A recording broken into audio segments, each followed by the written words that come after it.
बोलो अनंत बलवंत श्री हनुमान जी महाराज की। बंधुओं, शंकर जी का परम भक्त है रावण, लेकिन उसी रावण के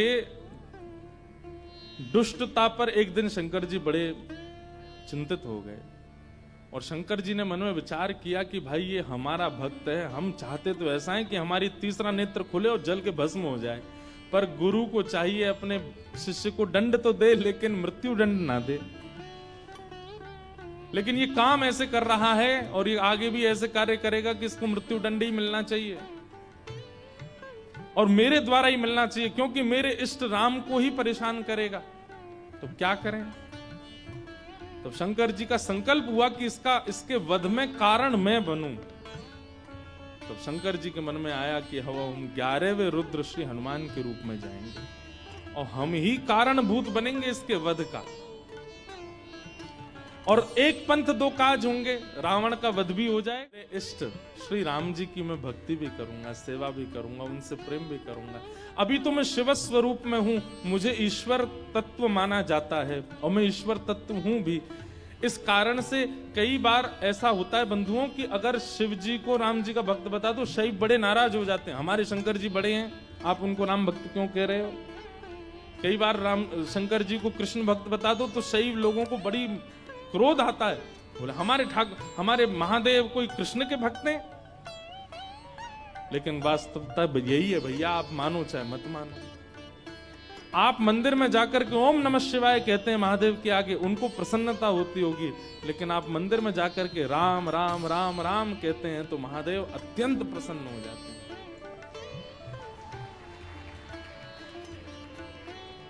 सहस्त्र नाम तत्तुल्यम राम नाम वरानने। हजारों बार कोई राम नाम कहता है तब राम नाम को सुनने के लिए महादेव स्वयं प्रकट हो जाते हैं। कृष्ण नाम सुनकर के स्वयं प्रकट हो जाते हैं महादेव। तो महादेव ने विचार किया कि मेरे इष्ट की सेवा भी हो जाए और ये दुष्ट रावण का वध भी कारण मैं बनूं। तब महादेव ने विचार किया और ऋषियों से कहा कि भाई ऐसा हमारा मन का विचार है कि हमारा ही तत्व जावे पृथ्वी पर और राम जी की सहायता करे रावण वध में और राम जी की सेवा आराधना भी कर ले। तब ऋषियों ने कहा महाराज, इस धराधाम पर पृथ्वी पर आपके तेज को धारण करने की सामर्थ्य किसी स्त्री में नहीं है, कौन धारण करेगा। तब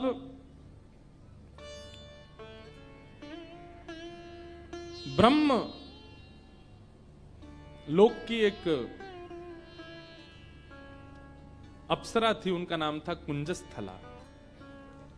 उन्होंने एक ऋषि का उपहास किया, बहुत ध्यान से सुनिएगा, और उस उपहास के कारण ऋषि ने उनको शाप दे दिया कि तुम बानरी हो जाओ। इतनी जोर से हंस रही हो संतों के ऊपर। एक बात बता दें आपको, जो संत ऋषि महंत भक्त वक्ता वैष्णवों के ऊपर या उनकी भक्ति के ऊपर हंसी करते हैं, उनको भी बानर बनना पड़ता है अगले जन्म में। इसलिए कभी किसी भक्त की हंसी मत करना। कुंजस्थला को शाप दे दिया, बोले जाओ तुम बानरी बन जाओ। लेकिन क्रोधापि देवेन वरेण तुल्यम, बड़े लोगों का क्रोध वरदान के समान होता है। वो क्रोध में श्राप तो होता है पर उसमें वरदान भी होता है। कुंजस्थला अंजनी मैया के रूप में पृथ्वी पर प्रकट हुई और आपका विवाह बानर राज केसरी जी के साथ में हुआ। पर केसरी जी को भी शाप लगा हुआ था, ऋषियों ने श्राप दे रखा था कि आपकी कोई संतान नहीं होगी। कैसे संभव हो। और तभी महादेव ने मन बनाया कि भाई हमारा अंश स्वरूप पृथ्वी पर आवे। तो महादेव की तिथि अंजनी मैया, ऋषियों ने अंजनी मैया को चुना, बोले यही हैं जो महादेव के तेज को, महादेव के बल को, महादेव के जो आत्म तत्व है उसको भीतर स्वीकार कर सके। इनका तप अद्भुत है। और क्यों ना हो, विवाह के उपरांत भी ब्रह्मचारिणी थी अंजनी मैया। बहुत ध्यान से सुनिएगा। एक दिन पर्वत पर बैठ करके अंजनी मैया महादेव की उपासना कर रही थी, तभी उनको स्पर्श का अनुभव हुआ। तुरंत अंजनी मैया ने नेत्र खोल करके कहा, मैं शाप दे दूंगी, कौन है, मेरा स्पर्श करने की हिम्मत किसने की? तभी पवन देव प्रकट हो गए और पवन देव ने कहा कि मां मुझे क्षमा करें, पर मेरा स्पर्श का अधिकार सबको है, मैं सबको स्पर्श कर सकता हूं, मेरा स्पर्श अपवित्र नहीं होता। इस पृथ्वी पर चींटी से लेकर के हाथी तक कोई भी नहीं है जो मेरे स्पर्श से वंचित रहता हो, इसलिए आप बिल्कुल मुझे शापित मत कीजिए, मेरा स्पर्श करने का अधिकार तो सबको है। अंजनी मैया बोली, तो फिर मेरा विशेष स्पर्श क्यों किया आपने? तब उन्होंने पूरी बात बताई। बोले कि मां, महादेव की इच्छा है कि उनका तत्व प्रकट हो। मोहिनी रूप को देख करके महादेव इतने प्रसन्न हो गए कि प्रेमाश्रु के साथ उनका समस्त बल पृथ्वी पर झरने लगा, जिसके रूप में पृथ्वी पर विविध रत्न प्रकट हो गए, हीरे, सोने, चांदी, ये सब महादेव के प्रेमाश्रु से प्रकट हुए हैं। और उन्हीं प्रेमाश्रुओं को कई ऋषियों ने अपने अपने प्रेम पुटों में धारण किया। उन्हीं में से एक बिंदु मुझे प्राप्त हुआ और मुझे ऋषियों की आज्ञा हुई कि मैं आपके अंदर उसको व्यवस्थित कर दूं, ताकि महादेव का जो 11वां रुद्र स्वरूप है वो आपसे प्रकट हो। इसलिए मैंने आपके स्पर्श करके आपके कर्ण पुट से महादेव का वह योग बल आपके भीतर व्यवस्थित किया है। अब आप जल्दी ही एक दिव्य भक्त, दिव्य बलवंत और दिव्य श्रेष्ठ बालक को जन्म देंगे। कितने पिताजी हनुमान जी के? पवन पुत्र, शंकर सुमन और केसरी नंदन। पवन देव के वे पुत्र हैं। हनुमान जी के शंकर, अब यहां पर ऋषियों का, संतों का शंकर स्वयं केसरी नंदन, शंकर स्वयं ही आए हैं और शंकर सुवन यानी कि उनके पुत्र हैं। किसी का भाव ऐसा भी है कि भाई स्वयं शंकर जी के पुत्र कैसे हो सकते हैं, स्वयं शंकर जी आए तो इसलिए शंकर स्वयं केसरी नंदन। अब जो भी बात हो, इसका विवाद तो बड़े लोग ही करते रहे, हम तो बालक हैं, हम तो जैसा मिले गाते रहेंगे, आनंद करें सब। 3 पिताजी हैं।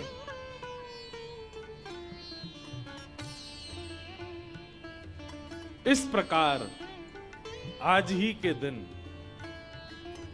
अंजनी मैया ने, अंजनी मैया के दिव्य कोख से दिव्य तेज प्रकट हुआ और पृथ्वी पर प्रकट हुए इस पृथ्वी के रक्षक, भक्तों के रक्षक, दानवों का दलन करने वाले प्रभु श्री राम के अनन्य भक्त पवन पुत्र श्री हनुमान जी महाराज की जय हो, जय हो, जय हो। श्री हनुमान जी का प्रादुर्भाव हुआ, तीनों लोकों में डुमडुमियां बजने लगी, देवता सब आनंदित हो गए, सब सुरक्षित अनुभव करने लगे। क्यों? बोले अब हमारी रक्षा करने वाले आ गए। श्री हनुमान जी महाराज का प्रादुर्भाव। देवताओं ने आकर के सबने उनको बल प्रदान किया, किसी ने बल प्रदान किया, किसी ने गदा प्रदान की, किसी ने बुद्धि प्रदान की, किसी ने मेधावी। इस प्रकार से सब देवताओं ने आकर के हनुमान जी महाराज को दिव्य दिव्य तेज प्रदान किया। पर भैया एक बात सुनिएगा, हनुमान जी महाराज के पास एक भी वस्तु ऐसी नहीं है जिसकी कमी हो। वो भले ही बानर थे, पर बानर रूप में भी इतने सुंदर थे कि उनको देखने के लिए राम जी लालायित रहते थे कि कोई हनुमान जी को मेरे सामने बैठा दो। आज भी अनेक हनुमान मंदिरों में आप देखेंगे हनुमान जी के सामने ही राम जी बैठे होंगे। प्रियतम को सामने बैठाया जाता है, भले ही भक्त हैं हनुमान जी, लेकिन राम जी को उनका दर्शन इतना अच्छा लगता है, पूरा विश्व राम जी को देखता है, पर राम जी हनुमान जी को देखते हैं। और इस सुंदरता का कारण क्या है कि हनुमान जी में इतनी, पर सारी योग्यताएं भक्ति से ढकी हुई है। हम लोग कैसे हैं? हमारी सारी योग्यताएं प्रकट रहती हैं। कोई व्यक्ति अगर बहुत बुद्धिमान होता है ना, उसके रूप से ही पता चल जाता है कि बहुत बुद्धिमान है। ये देखो हनुमान जी डोल रहे हैं, बाय आ जाओ, आ जाओ मंच पे आ जाओ। ये देखो पूंछ से लपेट दो एक आध पंडित जी को, अनंत बलवंत श्री हनुमान जी महाराज की। यहाँ बैठ जाओ आगे, ये स्पीकर के आगे बैठ जाओ। हाँ बैठ जाओ। हनुमान जी बेचारे दांत नहीं है इनके, बैठ जाओ। खड़े रहोगे थक जाओगे। हे हनुमान जी बैठ जाओ, पूंछ संभाल के। गदा नीचे धर दो, गदा नीचे रख दो, थक जाओगे। बस ऐसी कथा सुनते रहो। बोलो हनुमान जी महाराज की जय। तो हनुमान चालीसा करके ही जाना सब लोग, उससे पहले मत चले जाना। हम लास्ट में ही करेंगे कि आप चले नहीं जाओ, आपसे पहले तो हमको जाना है। पर तो क्या बता रहा था मैं? हाँ, हनुमान जी में सारे गुण हैं। अष्ट सिद्ध नवनिधि के दाता, असवर दीन जानकी माता। अष्ट सिद्ध नवनिधि के दाता, अष्ट सिद्धियां हैं, नवनिधियां हैं। महाराज हम पे तो एक सिद्धि आ जाए, सिद्धि नहीं भी आवे तो हम लोग फूले नहीं समाते। उन पे तो 8 सिद्धियां हैं, 9 निधियां, पर फिर भी हनुमान जी महाराज इतने दीन कैसे? भक्ति। किसी का ज्ञान प्रधान होता है, किसी का स्वरूप प्रधान होता है, किसी की योग्यताएं प्रधान होती है, पर हनुमान जी महाराज ने सबको गौड़ करके अपने भक्ति को प्रधान रखा। अच्छा एक बात बताएं, हनुमान जी का एक गुण है, बहुत ध्यान से सुनिएगा। हम सब में कोई योग्यता आ जाती है, जैसे किसी को गाना आ जाए, किसी को बजाना आ जाए, किसी को नाचना आ जाए, तो अपने उस गुण के स्वामी हम खुद बन जाते हैं। जो भी गुण है हमारे अंदर, उस गुण के स्वामी कौन है? हम खुद बन जाते हैं। पर हनुमान जी ने अपने सारे गुणों का स्वामी राम जी को बना दिया। मेरे अंदर बल भी है तो राम जी की कृपा, मेरे अंदर बुद्धि भी है तो राम जी की कृपा, मेरे अंदर योग्यताएं भी हैं तो राम जी की कृपा। मैं सब जानता हूं पर अपने मन से कुछ नहीं करूंगा, राम जी कहेंगे तो ही करने जाऊंगा, तो ही करूंगा। पर हम लोग कैसे हैं? सारे गुणों को, सारी श्रेष्ठताओं को अपने ऊपर ले लेते हैं, इसलिए हम लोगों का उससे कल्याण नहीं होता है, उससे कहीं ना कहीं हमारा मन विक्षिप्त रहता है। एक लीला सुना करके फिर हनुमान चालीसा गाते हैं। ठाकुर जी भी आ गए। जैसे किसी की विदाई होती है तो कोई बहुत रोता है ना, तो उसको अंदर कमरे में ले जाके समझाते हैं। ऐसे बेचारे के समझा बुझा के लाए, बोले फिर आएंगे कोल्हापुर में, फिर भक्त चरित्र होगा, आप चल दो, ऐसे मत करो।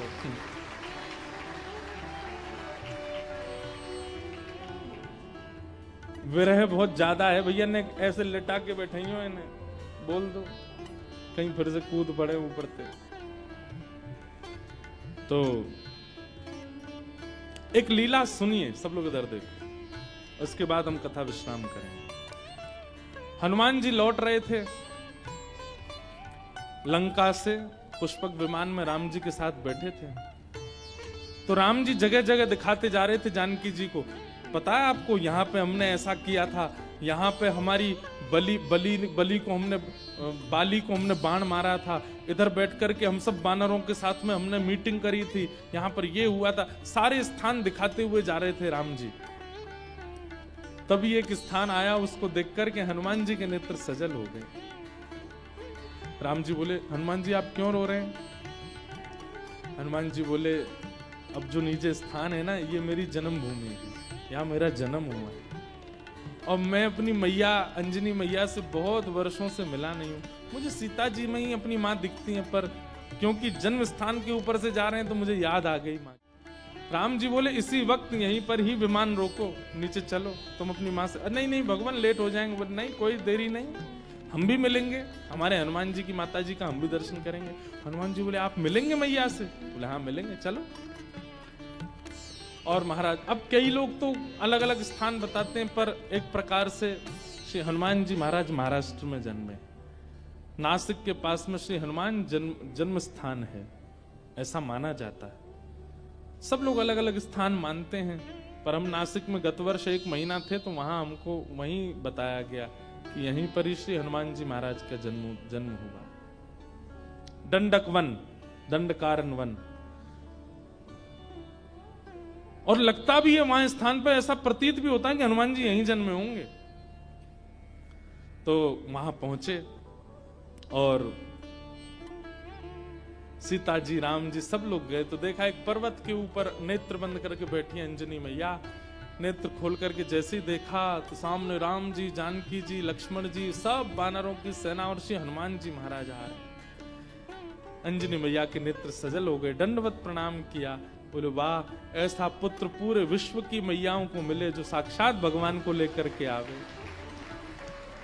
हनुमान जी को हृदय से लगा करके मैया बड़ी प्रसन्न हो गई। अरे मेरे लाल, अरे मेरे सुत, खूब पुचकारने लगी। वो प्रेम देख करके सबके नेत्र सजल हो गए। कितना प्रेम कर, हनुमान जी इतने बलवान हैं लेकिन मैया को देख करके बालवत हो गए, छोटे से लाला बन गए। जैसे एक लाला अपनी माँ के वक्ष पर ऐसे सिर रगड़ता है और माँ के गोद में बैठ जाता है, माँ के ऊपर चढ़ जाता है, ऐसे हनुमान जी चढ़ गए अपनी मैया के ऊपर। और ये श्री अंजनी मैया एक बालवत जैसे लाला को प्रेम करती हैं, ऐसे हनुमान जी को हृदय से लगा खूब पुचकार रही हैं। हनुमान जी के नेत्र सजल हो गए, राम जी के नेत्र सजल हो गए देख करके अंजनी मैया के इस प्रेम को। अब मैया बोली लाला चल अब उतरो, देखो ठाकुर जी आए, कुछ सामग्री बनाऊं, कुछ पधराऊं इनको। सामग्री सिद्ध की अंजनी मैया ने, राम जी को अपने हाथ से भोजन पवाया। हनुमान जी आज इतने प्रसन्न हैं कि मेरी जन्मभूमि पर राम जी आए हैं। देखो हनुमान जी का एक गुण देखा आपने, हनुमान जी ने जिद नहीं की राम जी से कि मेरे घर चलो, राम जी खुद गए। यही होना चाहिए एक भक्त का स्वरूप, अपने गुरु से, अपने आचार्य की, उनकी इच्छा है जहां वहां चलो, अपनी इच्छा से नहीं। अंजनी मैया ने प्रसाद आदि के बाद पूछा कैसा रहा आपकी लंका में जो युद्ध, उसकी चर्चा तो बहुत सुनी, पर आप लोग खुद अपने मुख से बताइए कि वहां कैसा क्या रहा। हनुमान जी महाराज बोले मैं बताऊंगा, पूरे लंका कांड तो मैं ही सुनाऊंगा। सुंदर कांड से सुनाना शुरू किया हनुमान जी ने। बोले ऐसे ऐसे भगवान ने कहा पता करके आओ, और मैया मैं उड़ करके गया और जाकर के मैंने वहां पर फिर लंका जला दी, सीता जी से मिल के आए, फिर हम वापस आए, राम जी से आकर के हमने निवेदन किया, पूरी बानर सेना लेके फिर हमने सेतु बनाया, सेतु बना करके वहां गए, वहां पर लक्ष्मण भैया को शक्ति लग गई, तो फिर मैं हिमालय पर जाके पर्वत लेके आया, अंजनी संजीवनी बूटी दी गई, आदि आदि पूरी कथा सुनाने लगे। सब तो प्रसन्न, लेकिन अंजनी मैया बिल्कुल प्रसन्न नहीं। सीता जी ने कहा मां, श्री हनुमान जी के इस ऐश्वर्य को सुनकर के आपको प्रसन्नता नहीं हुई? अंजनी मैया बोली मुझे बिल्कुल प्रसन्नता नहीं है, बल्कि मुझे तो संशय हो रहा है हनुमान के ऊपर। बोले क्यों? बोले हनुमान के होते हुए भी राम जी को इतना परिश्रम क्यों करना पड़ा? ये मेरा पुत्र हनुमान है, इसकी परवरिश ऐसी हुई है, इसका लालन पालन ऐसा हुआ है कि ये अकेला चाहे तो अपने एक बाम पाद प्रहार से पूरी लंका को रसातल में भेज सकता था।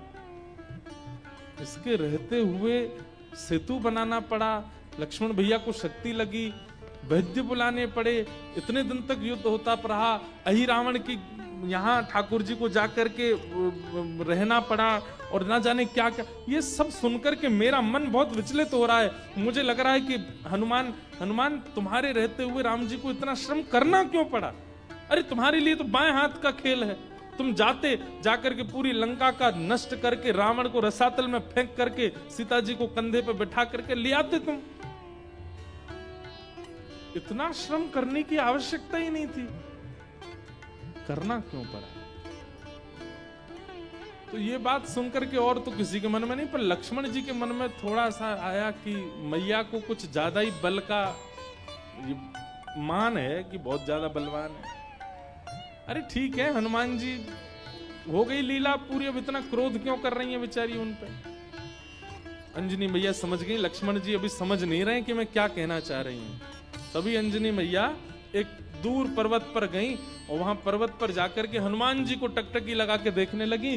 तो हनुमान जी को देखते देखते अंजनी मैया के चित्त में वात्सल्य उमड़ा और वही वात्सल्य उनके पयोधर से दुग्ध बन करके बहने लगा। एक बूंद दुग्ध की पयोधर से निकल करके जैसे ही उस पर्वत खंड पर गिरी, पर्वत बीच से विदीर्ण हो गया, ज्वालामुखी प्रकट हो गई, काले काले बादल आकाश में छा गए, पृथ्वी डामाडोल हो गई। लक्ष्मण लाल जी बोले ये क्या था? तो अंजनी मैया बोली ये अंजनी के पयोधर के दुग्ध के एक बिंदु का ये असर है।